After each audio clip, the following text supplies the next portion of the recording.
Hi all അസ്സാം വലൈക്കും welcome back. അപ്പോൾ ഇന്നത്തെ നമ്മുടെ ഒരു സ്പെഷ്യൽ റെസിപ്പിയാണ് കേട്ടോ. നമ്മുടെ പേളി ചേച്ചിയുടെ സ്വന്തം തക്കാളി ചോറാണ്. അപ്പോൾ 3-5 മാസം മുന്നേ ഒരു വീഡിയോ പേളി ചേച്ചിയുടെ വൈറലായിട്ടുണ്ടായിരുന്നല്ലോ, മമ്മിയുടെ സ്പെഷ്യൽ തക്കാളി ചോറ് എന്ന് പറഞ്ഞിട്ടുള്ളത്.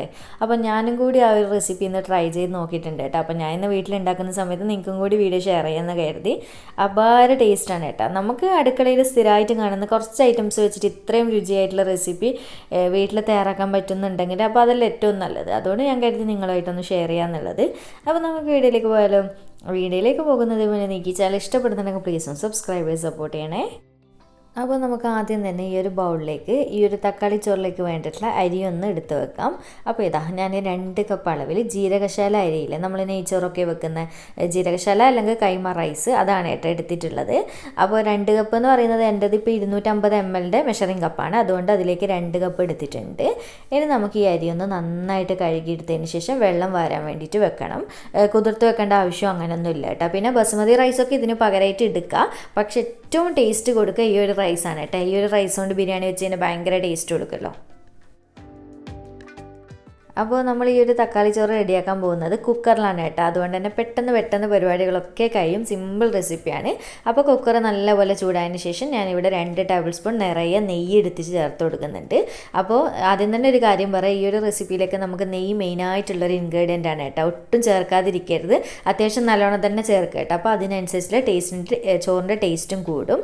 അപ്പോൾ നെയ്യുടെ കൂടെ ഒരു 2 ടേബിൾ സ്പൂണോളം ഓയിൽ, ഞാനിപ്പോൾ സൺഫ്ലവർ ഓയിലിനാണ് എടുത്തിട്ടുള്ളത്, ഓയിലും കൂടി ചേർത്ത് കൊടുത്തിട്ടുണ്ട്. അപ്പോൾ എണ്ണ അത്യാവശ്യം നല്ലപോലെ ചൂടായതിന് ശേഷം നമുക്കിതിലേക്ക് ഒരു 3-5 ഗ്രാമ്പൂ, പിന്നെ ഒരു 2-3 പീസ് അളവിൽ ചെറിയ പീസ് അളവിൽ പട്ട, പിന്നെ ഒരു 3 ഏലക്കായ, അതുപോലെ തന്നെ ഒരു 1/2 ടീസ്പൂണോളം വലിയ ജീരകം ഫെന്നൽ സീഡ്സ്, ഇത്രയും ചേർത്ത് കൊടുത്തിട്ടുണ്ട്. ജസ്റ്റ് ഒന്ന് പൊട്ടി വരുന്ന സമയത്ത് നമുക്കിതിലേക്ക് സവാള ചേർത്ത് കൊടുക്കാം. അപ്പോൾ സവാള ചേർക്കുമ്പോൾ പ്രത്യേകം ശ്രദ്ധിക്കുക, നല്ലപോലെ നീരതായിട്ട് കട്ട് ചെയ്തിട്ട് വേണം ചേർത്ത് കൊടുക്കാനായിട്ട്. ഞാനിപ്പോൾ 2 മീഡിയം സൈസ് സവാളയാണ് എടുത്തിട്ടുള്ളത്. അത് മൊത്തത്തിൽ തന്നെ ചേർത്ത് കൊടുക്കാം. അപ്പോൾ ഞാനിവിടെ എടുത്തിട്ടുള്ള 2 കപ്പ് അരിയുടെ അളവിൽ എല്ലാ ഇൻഗ്രീഡിയൻസും പറയുന്നത്. അപ്പോൾ നിങ്ങൾ അധികം അരി എടുക്കുകയാണെങ്കിൽ എല്ലാ ഇൻഗ്രീഡിയൻസിൻ്റെ അളവിലും കൂട്ടണം. പിന്നെ നെയ്യ് ചേർത്ത് കൊടുക്കുമ്പോൾ അത്യാവശ്യം നന്നായിട്ട് തന്നെ ചേർക്കുക കേട്ടോ. നമ്മളിപ്പോൾ 2 ടേബിൾ സ്പൂൺ അല്ല ആദ്യം ചേർത്തത്, അത് കുറച്ച് 2 ടേബിൾ സ്പൂൺ വടിച്ചെടുക്കാതെ നല്ലപോലെ എകരത്ത് തന്നെ എടുത്തിട്ട് ചേർക്കില്ല, നമ്മൾ കൂടുതലായിട്ട് അതുപോലെ തന്നെ ചേർക്കുക കേട്ടോ. അപ്പോൾ ഈ ഒരു സമയത്ത് ഒരല്പം ഉപ്പും കൂടി ഇട്ട് കൊടുക്കുക. എന്നിട്ട് നന്നായിട്ട് ഇതുപോലെ ഒന്ന് മിക്സ് ചെയ്ത് കൊടുക്കുക. അപ്പോൾ ഇങ്ങനെ മിക്സ് ചെയ്ത് കൊടുത്തതിന് ശേഷം ഏതാണ്ട് ഒരു 1/4 ഭാഗത്തോളം ഇപ്പോൾ സവാളയൊന്ന് വാടി വന്നിട്ടുണ്ട്. ഈ ഒരു സമയത്ത് ഈ ഒരു സ്റ്റേജ് ആയി കഴിഞ്ഞാൽ മാത്രം നമുക്കിതിലേക്ക് വെളുത്തുള്ളി ചേർത്ത് കൊടുക്കണം.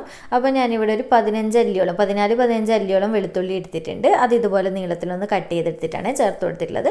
എന്നിട്ട് നന്നായിട്ട് ഇതുപോലെ ഒന്ന് മിക്സ് ചെയ്ത് കൊടുക്കുക. നമുക്കിനി ഇത് നന്നായിട്ട് വഴറ്റിയെടുക്കണം കേട്ടോ. അത്യാവശ്യം നല്ലപോലെ സോഫ്റ്റായി ചെറിയ രീതിക്കൊന്ന് കളറ് മാറി കിട്ടുന്നവരെ വഴറ്റിയെടുക്കാം. അപ്പോൾ അത് അവിടുന്ന് വഴന്ന് വരുന്ന സമയം കൊണ്ട് നമുക്കിതിലേക്ക് ആവശ്യമായിട്ടില്ല. ഇത് എന്ന് പറയുന്നത് നമ്മുടെ ഒരു തക്കാളി ചോറാണല്ലോ. അപ്പോൾ മെയിനായിട്ടുള്ള ഇൻഗ്രീഡിയൻ്റ് എന്ന് പറയുന്നത് തക്കാളിയാണ്.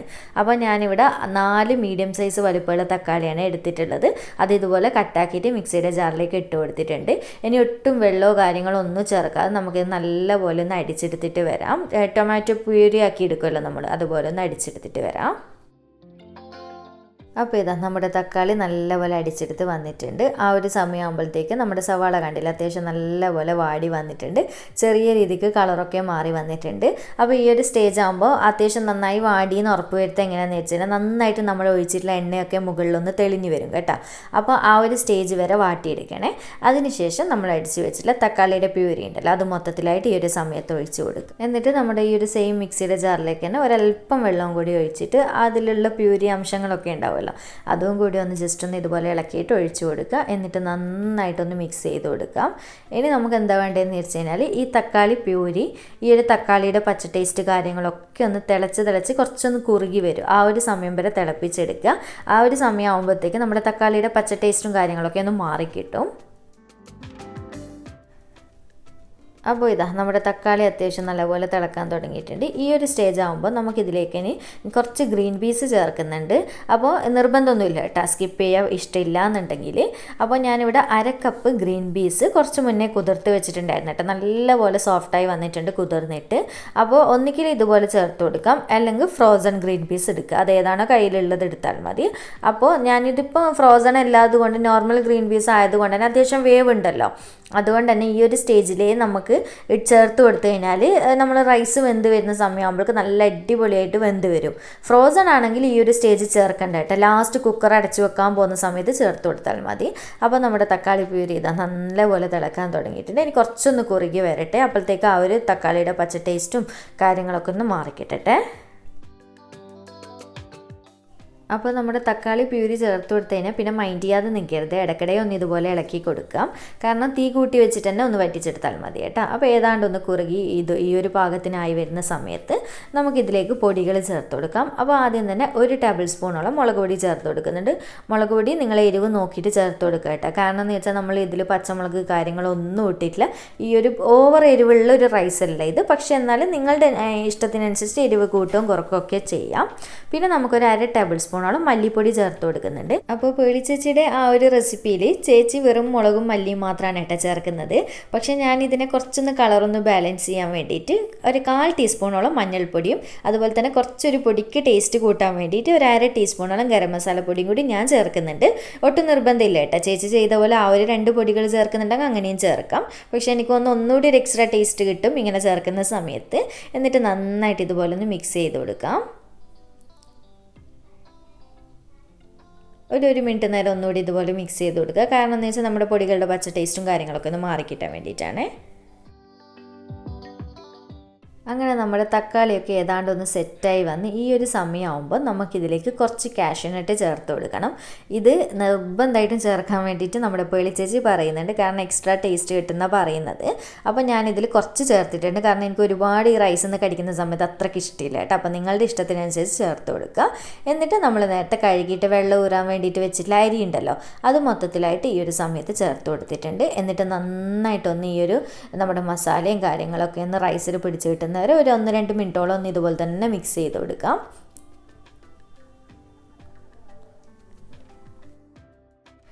അപ്പോൾ റൈസ് ഇതുപോലെ മിക്സ് ചെയ്ത് കൊടുത്തതിന് ശേഷം നിങ്ങളുടെ കയ്യിലുള്ള മല്ലിയിലയും പുതിനയിലയും എത്രത്തോളം ഇഷ്ടമുണ്ടോ അതിനനുസരിച്ച് നോക്കിയിട്ട് ചെറുതായിട്ട് കട്ട് ചെയ്ത് ചേർത്ത് കൊടുക്കുക. എന്നിട്ട് വീണ്ടും ഒന്നുകൂടി നന്നായിട്ട് മിക്സ് ചെയ്ത് കൊടുക്കാം.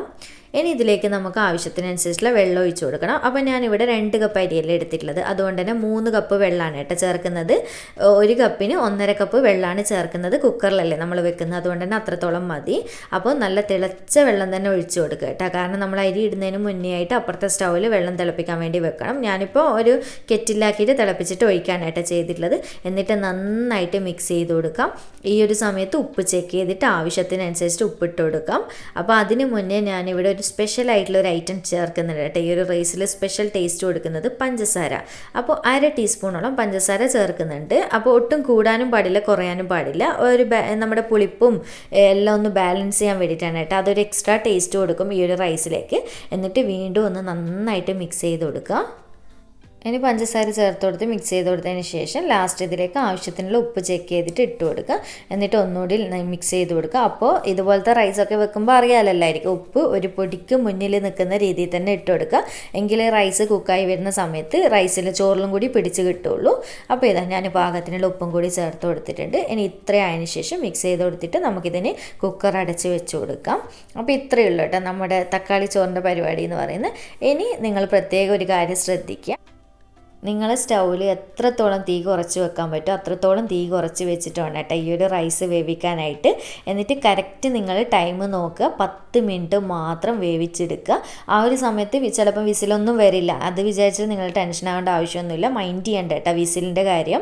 അപ്പോൾ 10 മിനിറ്റ് സമയമാകുന്ന സമയത്ത് ഫ്ലെയിം ഓഫ് ചെയ്ത് കൊടുക്കാം. എന്നിട്ട് ആ ഒരു പ്രഷറൊക്കെ പോകുന്നവരെ അവിടെ തന്നെ വെയിറ്റ് ചെയ്യുക. നമ്മൾ അതിൻ്റെ ഇടയ്ക്ക് അടപ്പ് തുറക്കാനൊന്നും പാടില്ല. അത് ചിലപ്പോൾ അരമണിക്കൂർ കഴിഞ്ഞിട്ടാണ് നിങ്ങൾ മൈൻഡ് ചെയ്യുന്നുണ്ടെങ്കിൽ അങ്ങനെ ചെയ്താൽ മതി. അടപ്പ് തുറക്കാനേ പാടില്ല. മൊത്തം പ്രഷർ പോയതിന് ശേഷം മാത്രം അടുപ്പ് തുറക്കുക. നിങ്ങൾ ഒരു കാര്യം ശ്രദ്ധിക്കുക, കറക്റ്റ് 10 മിനിറ്റ് ആകുന്ന സമയത്ത് ഫ്ലെയിം ഓഫ് ചെയ്ത് കൊടുക്കുക, മറക്കരുത് കേട്ടോ. അല്ലെങ്കിൽ അടിക്ക് പിടിച്ചിട്ട് പണിയാവും ചോറ്. അതുകൊണ്ട് അതൊന്ന് നോട്ട് ചെയ്യണേ.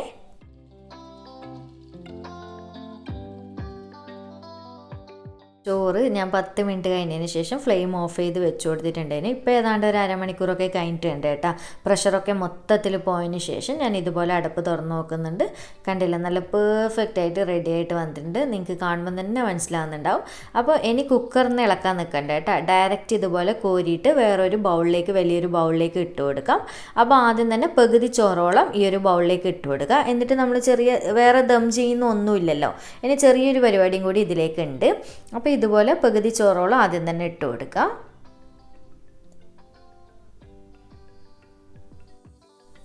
അപ്പോൾ ഇതുപോലെ ഞാൻ ആദ്യം തന്നെ പകുതി ചോറ് ഇട്ട് കൊടുത്തതിന് ശേഷം അതിൻ്റെ മുകളിലായിട്ട് കുറച്ച് നെയ്യ്, ഇപ്പോൾ RKG അല്ലെങ്കിൽ മിൽമയുടെ നെയ്യോ അതുപോലത്തെ നല്ല ഫ്ലേവറും മണമൊക്കെയുള്ള നെയ്യ് തന്നെ ഈ ഒരു റൈസിലേക്ക് ഉപയോഗിക്കണേ. അത് ചേർത്ത് കൊടുത്തതിന് ശേഷം വീണ്ടും ബാക്കിയുള്ള മൊത്തത്തിൽ ചോറ് ഇട്ട് കൊടുത്തിട്ട് വീണ്ടും കുറച്ചുകൂടി നെയ്യ് ചേർത്ത് കൊടുക്കുക.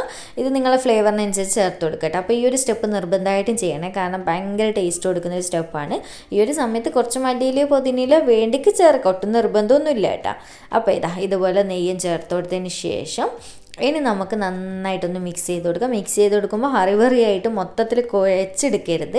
ഒന്ന് എല്ലാ സൈഡിൽ നിന്നൊന്ന് ഇതുപോലെ മെല്ലെ മെല്ലെ പതുക്കെയായിട്ട് മിക്സ് ചെയ്ത് കൊടുക്കുക കേട്ടോ. അപ്പോൾ നമ്മുടെ റൈസിൻ്റെ വെള്ളത്തിൻ്റെ അളവും കാര്യങ്ങളൊക്കെ ഞാൻ എടുത്തിട്ടുള്ള റൈസിന് കറക്റ്റാണ് കേട്ടോ. ഈ ഒരു 1.5 കപ്പ് വെള്ളം എന്ന് പറയുന്ന ഒരു കപ്പിന്. അപ്പോൾ ചില കപ്പിൽ ഒരു കപ്പിന് 2 കപ്പ് വേണ്ടി വരും, ചില അരിക്ക്. അതൊന്ന് പ്രത്യേകം ഒന്ന് ശ്രദ്ധിക്കുക. അപ്പോൾ എൻ്റെതിപ്പോൾ അരിക്ക് പാകമാണ് കേട്ടോ ഈ ഒരു വെള്ളം എന്ന് പറയുന്നത്. അപ്പോൾ ഇത്രയേ ഉള്ളൂ, ഞാനിത് സെർവ് ചെയ്ത് കൊടുക്കാൻ പോവുകയാണ്. അപ്പോൾ ഒരു തവണയെങ്കിലും ഒന്ന് ട്രൈ ചെയ്തിട്ട് ഫീഡ്ബാക്ക് അറിയിക്കുക കേട്ടോ. അപ്പോൾ ഇതിന് സൈഡായിട്ട് നമ്മൾ എന്താ തയ്യാറാക്കണമെന്ന് ചോദിച്ചാൽ നമ്മുടെ കച്ചമ്പറിയില്ലേ, തൈര്. അപ്പോൾ തൈര് ഉള്ളിയും പച്ചമുളകൊക്കെ കട്ട് ചെയ്തിട്ട് അങ്ങനെ ഉണ്ടാക്കിയിട്ട് കഴിക്കാൻ ബെസ്റ്റ് കോമ്പിനേഷനാണ് കേട്ടോ. പെർഫെക്റ്റ് ഓക്കെയാണ്.